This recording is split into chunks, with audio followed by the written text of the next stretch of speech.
אז מה עובר לי בראש במהלך היום כשאני מצלם סרטון?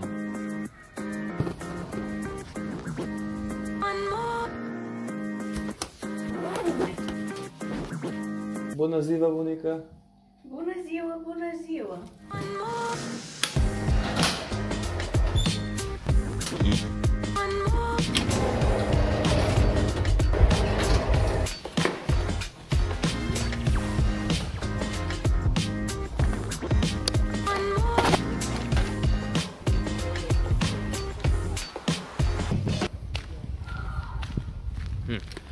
זו שאלה טובה. אז האמת היא שיש דבר אחד שעובר לי בראש, פחות או יותר בכל הפעמים, או לפחות אני משתדל שהוא יעבור לי בראש בכל הפעמים שאני מצלם סרטון. וזה המילה alignment. מה זה המילה alignment? alignment, to be aligned with something, להיות כאילו מחובר לזה, להיות מסונכרן עם זה. מסונכרן עם מה? בקצרה, מסונכרן עם זה שהמחשבות שלי, הם אלה שקובעות את המציאות. אז מסונכרן עם זה שאני כאילו בהלימה עם זה שאני מופיע בצורה אותנטית ובצורה שמחוברת ללב ולמה שאני מאמין בו.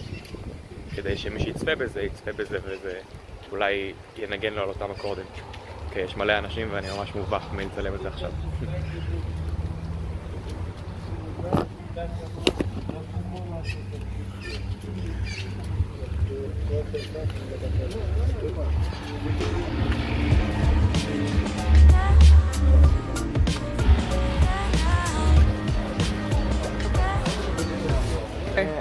All of the tables are like already full. Yeah, but I'm saying maybe I can just start here and then when one will get free, I yeah, can you switch. can do that, but All right. you need to wait until someone has finished their meal. Yeah, and absolutely. Then go away.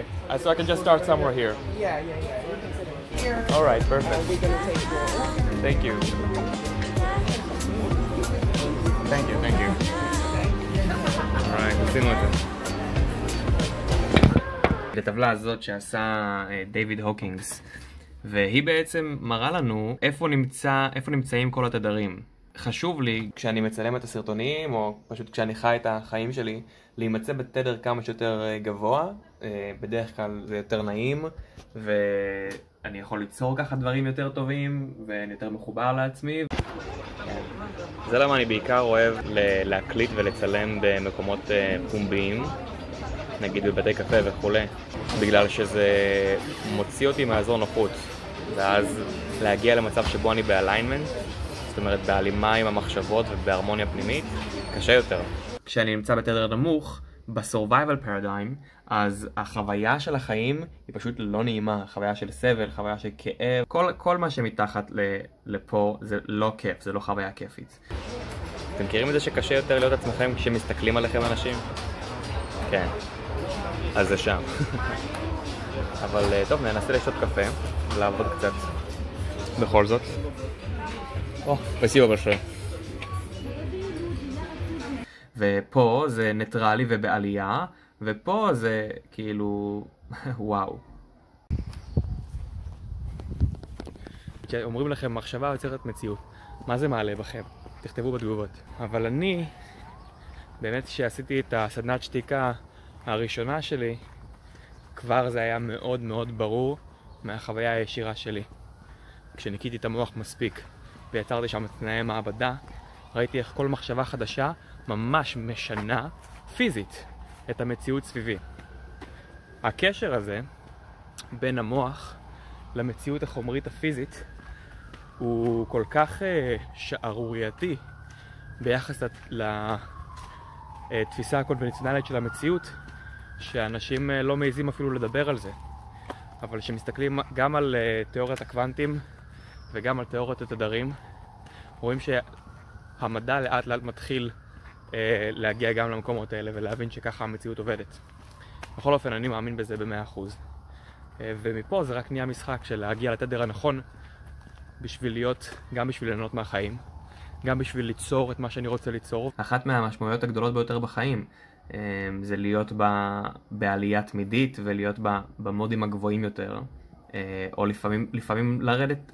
אולי, אני חושב שלפעמים אולי צריך לרדת, כי אולי יש איזושהי משימה שצריך לעשות או חוויה שצריך לחוות בסטים הנמוכים יותר, אבל אני חושב שאידיאלית, כאנושות, אנחנו רוצים להגיע כמה שיותר גבוה, שזאת אחת המשימות העיקריות שלנו כאן. אבל זה מאתגר, כי אנחנו לא באנו לפה לעבוד בתנאי מעבדה, אנחנו באנו לפה בחוויה אנושית קלאסית עם אתגרים.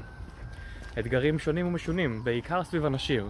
האישה שעקפה בתור בסופר, או השיחה עם הבן משפחה שהעלתה איזה שהן תחושות לא נעימות. זה למה בגדול.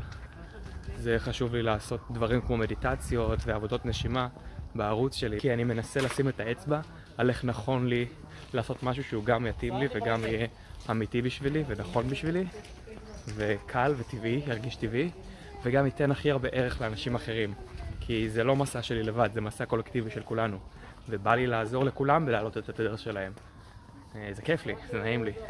אז זה למה אני מעלה מדיטציות, זה למה אני מעלה עבודות נשימה, זה למה אני מעלה את הסרטון הזה ומדבר באמצע הרחוב בקישינב, שזה אנשים מסתכלים עליי כאילו נפלתי מהירח. אבל בסופו של דבר זה למה אני עושה את מה שאני עושה. אז אם טעיתם, מה עובר לאנדרי בראש שהוא מצלם סרטון? זה מה שעובר לי בראש. כשאני יוצר את הסרטונים, האם אני לגמרי ב100% עצמי? אני לא בטוח. אני חושב שאני סוג של עצמי, אבל זה גרסה של עצמי שמנסה גם לשנות ולפנות לתשומת לב של הבן אדם שצופה בזה, ולהאיר אצלו, להאיר בו את החלקים שרוצים גם לעלות למעלה. אוקיי. אז הרבה פעמים אני נאבק עם הרצון להישאר אותנטי, למרות שאני עושה משהו שמוציא אותו מאזור נוחות, או נאבק עם זה שאני רוצה להישאר באותנטיות שלי אל מול רוצה להפיץ את האמת ולעזור לעוד אנשים להתחבר לאמת שבתוכם ולחיות חיים עם כמה שפחות סבל. וזהו, ולמצוא את הסוויט ספוט שביניהם, למצוא את הדרך הנכונה גם להיות אני וגם לתת ערך. כל הדברים האלה אני חושב שהם פשוט לוקחים זמן. זאת אומרת, אם אני אעלה שוב ושוב ושוב ואתחייב לזה, אז אני בטוח שבסוף אני אצליח. כי הרי בסוף גם זה כמו שאר הדברים בחיים, זה תהליך. יאללה ביי.